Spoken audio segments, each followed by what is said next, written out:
Well, hello there, Board Game Maniacs, and thanks for joining me for this board show and tell share, I guess. I had so much outpour of interest and emails and comments and so forth about this 3D board game, or 3D board that I built, this dungeon board that I built to play games such as, like, first off, Hero Quest, obviously, but then any D&D that I want to play or anything else.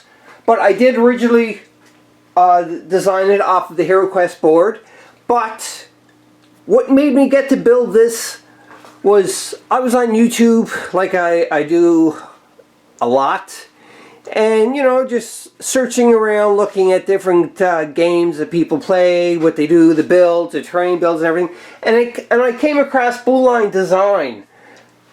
And David from Blue Line Design made a 3D Hero Quest board specifically for Hero Quest. And it just was so inspiring that I had to make that. But after thinking a little bit, I wanted to make it a little bit more of a general dungeon, per se, as opposed just for specific Hero Quest.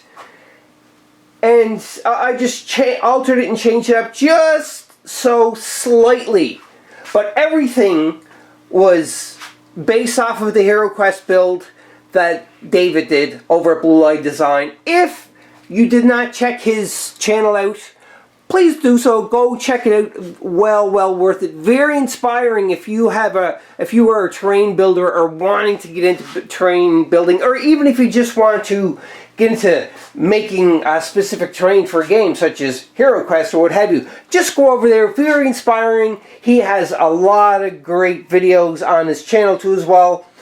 Artist extraordinary, everything. I can't say enough about him. This is not like paid promotion or anything. This is just me showing my gratitude from David from Blue Line Design, because again, this kind of took me out somewhat of a mental slump and got me into building this. Speaking of mental slump, again, I do apologize that it's been a long time since I've actually posted any videos on the channel. And again, that is because if you've been following along with Board Game Maniacs, you know that my family's been having a little bit of difficulties for the past little bit, and I guess it just kind of came to my turn to have some difficulties because I've been diagnosed with depression, social anxiety, anger issues, and so on and so forth. And because of that, I just haven't been in the right mindset to do anything at all. Pushing through, watching every other person involved in the gaming community on YouTube, as such as playing games, painting, building terrain, and such, it kind of inspires me and helps me to push me to try to get out of my slump. And even though that I cannot be on camera playing games and that as much as I used to at this moment, not saying that I'm not going to be doing that, because I am pushing ahead to get to where we used to be not that long ago. But in either case, thank you to everybody that is related to the gaming channel, to board games, to terrain building, to tabletop games, just arts and crafts, anything like that, because again, I think it is a great medicine for people who are suffering from mental health issues such as myself, and it helps me get through the day and the next day, and the days turn to weeks and so forth. So again, thank you to everybody for that. Anyhow, onto the board. What we're going to do is I'm going to show you how I built this, but the way I'm going to show you is going to be a different way. It's not going to be through me showing you like, okay, this is the walls and I made this way and everything, explain about it. Because of the length it took me to build this, the length of time I should say it took me to build this, I took pictures instead. So you're gonna see on the screen like some pictures that come up in it, and I'm gonna do voiceover to talk about what I did for that. And then we might cut back here and there to the live video of me recording this, or wait till the end, and so on. So anyhow, because I got a lot of people requesting this after I finished it, you know, and just the outpour of support and the outpour of like the questions and everybody just generally showing their interest into this board was overwhelming, and it just brought me to this point of doing this video. So everybody, thank you who've been pushing me, asking me questions, not like purposely pushing me, or maybe you have, I don't know, but pushing me to, you know, that maybe you know of the situation, or just helping me, pushing me positive, in a positive way, not pushing me just like, but in a positive way. Thank you, everybody. Now, let's go to the pictures and the explanation, and we'll be back later. So here we go. You can see in the first picture here, you're going to hear some creaking too as well. That's just my chair. It's not me, honest. Anyhow, you can see in the picture here that I got the original HeroQuest board laid out, and I have some grids drawn onto some styrofoam. Now, the styrofoam is roughly about 2 inches thick, I guess. And the measurements there, well, what it comes out to be is a 3 foot by 4 foot roughly square. But again, I did not make it square, as you can tell from these cuts. I made it kind of offcuts everywhere because I wanted to be able to unsquare it, make it look like it's been there for a long time, but try to maintain as much as I can for the size per square. And per square meaning that each little square that you see into this picture is a 2-inch square, so 2 inches by 2 inches. Now, I try to keep them as close as 2 inches by 2 inches as you can see going on further, carving them out. But the thing is some may be a little smaller, but none of them go past 2 inches. And again, the reason being is because I wanted to make it look like this has been handmade, no machine cuts, no nothing, and it's been around for a long time. This is just a quick shot showing the tools that I mainly use for cutting the foam and doing the straight line and so forth. So ruler, measuring tape, what you can't see there, there's a carpenter square. You can see there's a hacksaw blade taped at the end, a pair of scissors, and a lot of sharp blades for the X-Acto knife, which is yellow. I don't have the blades there, but again, when you're cutting through foam so much, you are using a lot, and I mean a lot, of sharp blades. After all of the squares are lined up and cut out slightly, you can see there's a slight indent there. To do that, all I did was just use my X-Acto knife, and I just cut strips out and then made them rough looking by rubbing my fingers against this kind of foam where it broke apart. And then I painted the outer rim, which is going to be the walkway for the entire thing, and also the inside with like a gray mixed with Mod Podge paint.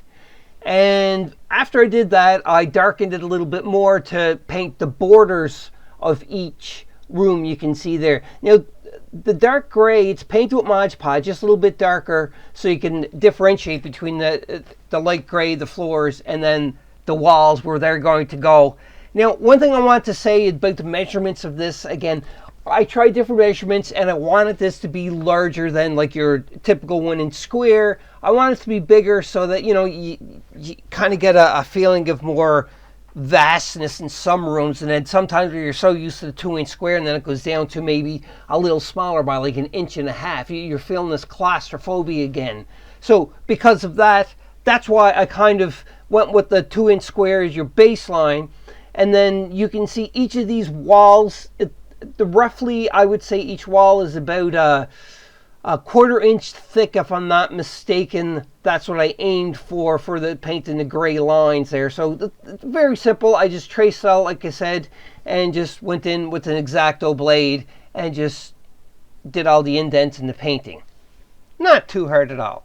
This is just a couple of pics of the painting process of what I did. Again, very simple. Because this is foam, I treated all the paint with Mod Podge mixed into it in probably about 2 or 3 layers. And it looks very rough at this point. And the reason why is because I took my airbrush after I painted everything, and then I just traced all the lines in with the airbrush, as you can see, just to make everything stand out and make it pop more. But you can see in the rooms I did not do that, because just to add that bit of separation for now.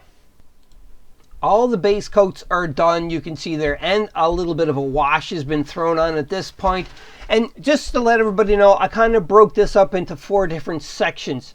Now, just again, I'm kind of pausing here because I want to stress the point that I wanted to make this not square. And you can make one to make it perfectly square, because originally my first design was nice and square, but then I trashed it because I want my first one to reflect more of like a really, really old man-made, mistakes-made dungeon. So again, I kind of figured out by making things a little not square, making a little square smaller than others and so forth, I could accomplish this. So I just wanted to show this off so everybody's on the same page. From this picture, you can see that these are number 8 half-inch sheet metal flathead screws.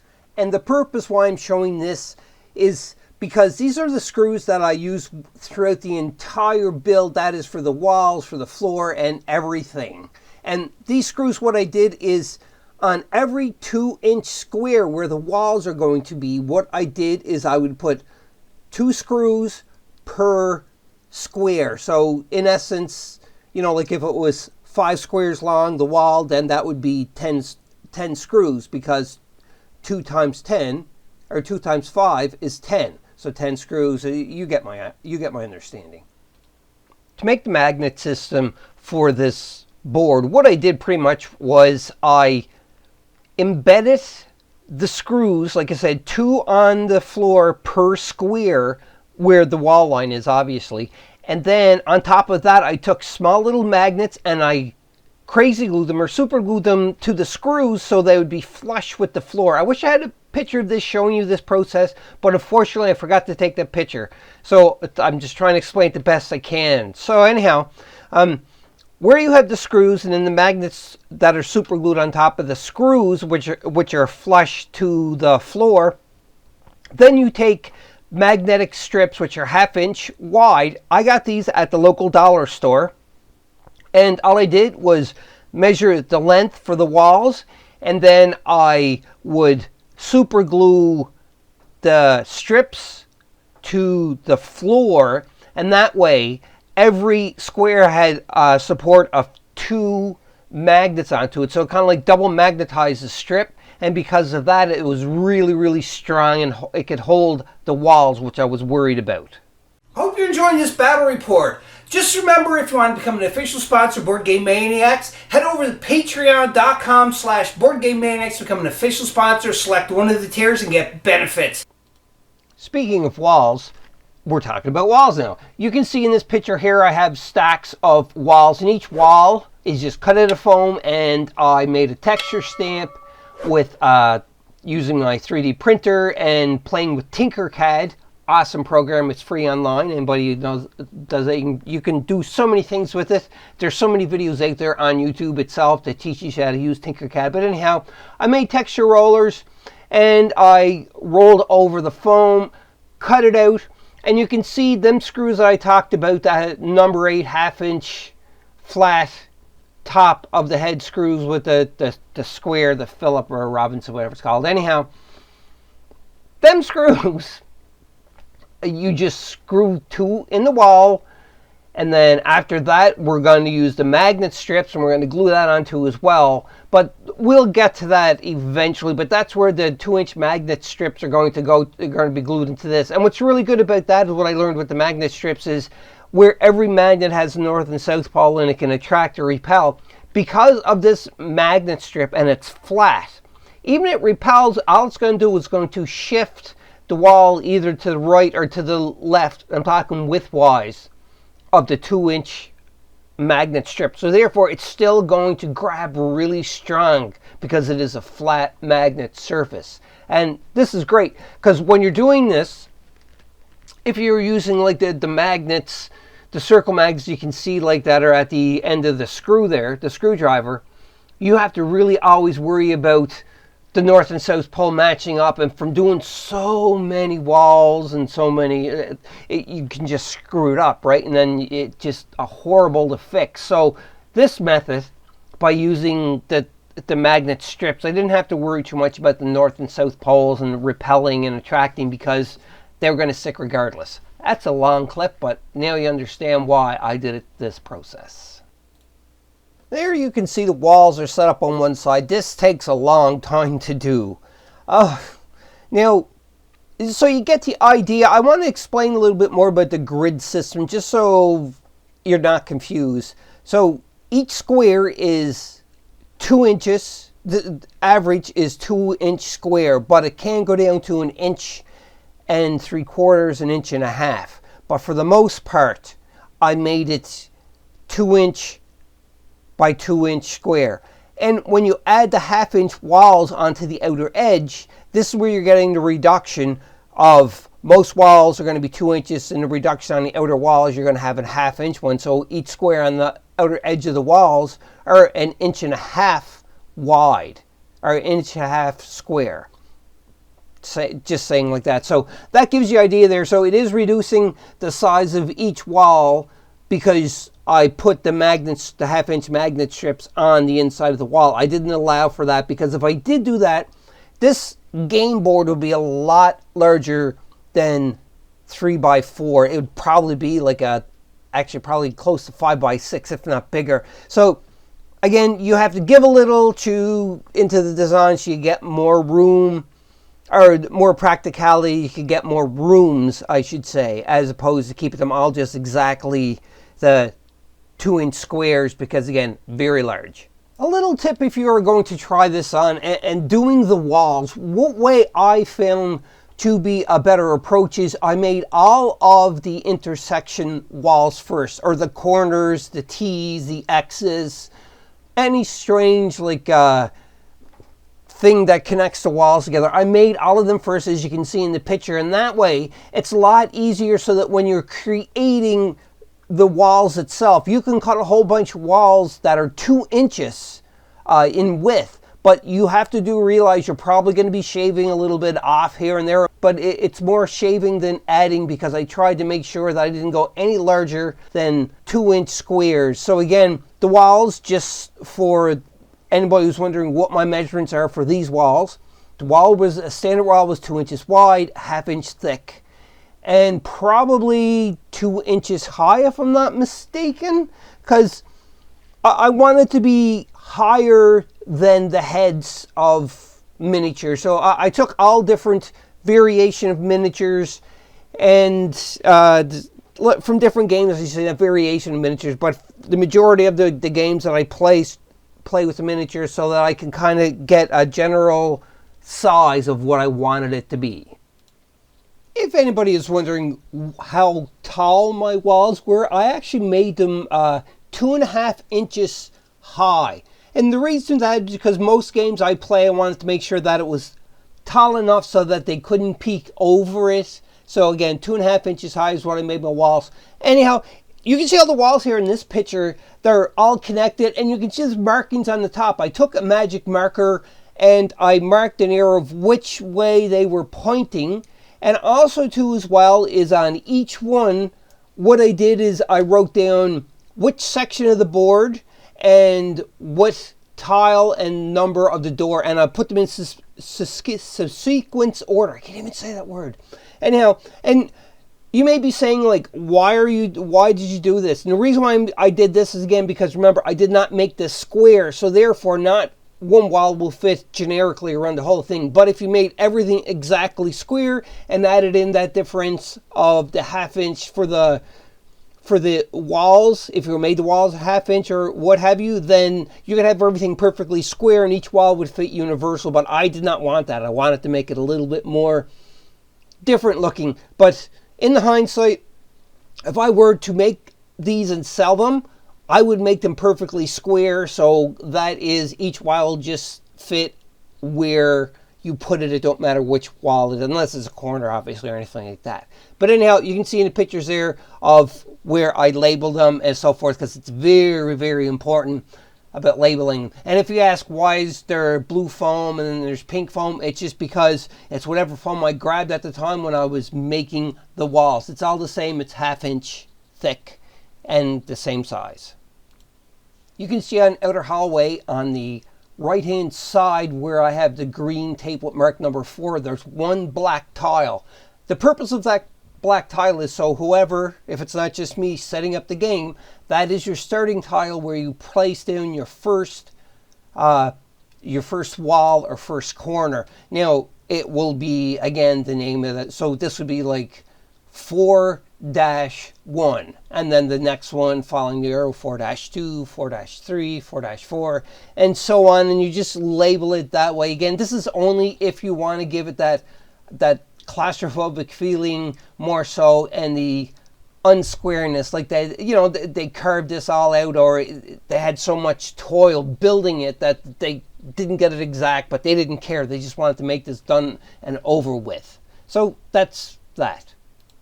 Moving on and talking about doors a little bit, you can see there that this door I did a 3D print, but first I went in Tinkercad and created it using the different supplied shapes, and I adjusted them all and so forth, and come up with this design. Now, this design here, actually, the door is a separate part. It can be popped out and left open, or when it is put in, obviously it's closed.